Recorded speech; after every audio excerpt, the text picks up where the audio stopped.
So far, it's been extraordinarily productive. It is true that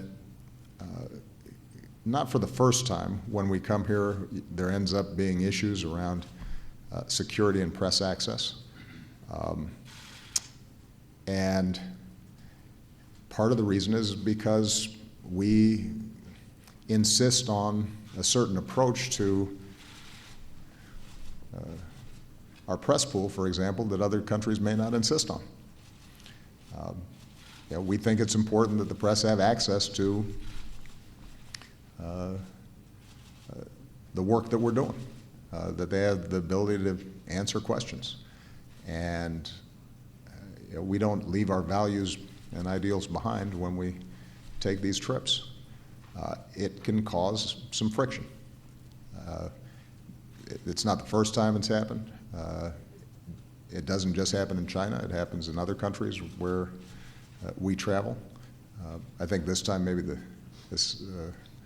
Josh put it, the seams are showing a little more than usual in terms of some of the negotiations and jostling that takes place behind the scenes. And in fairness, when delegations travel to the United States, sometimes there are issues about our security procedures and protocols that they're aggravated with, but don't always get reported on.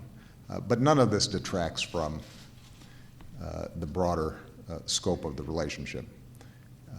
As we saw yesterday, President Xi and I continued what has been a historic joint project to elevate climate change issues. The bilateral discussions that we had yesterday were extremely productive and continue to point to big areas of cooperation. When I bring up issues like human rights, there are some tensions there that perhaps don't take place when President Xi meets with other leaders, but that's part of our job. That's part of what we do. And so I wouldn't overcrank the significance of it, because as I said, this is not the first time that these things happen, and it doesn't just happen here. It happens in a lot of places, including, by the way, sometimes our allies. Part of it is we also have a much bigger footprint than a lot of other countries. We got a lot of planes and a lot of helicopters and a lot of cars and a lot of guys, and if you're a host country, sometimes it may feel a little bit much. You notice some chortling among the Brits. They probably find it a little overwhelming as well.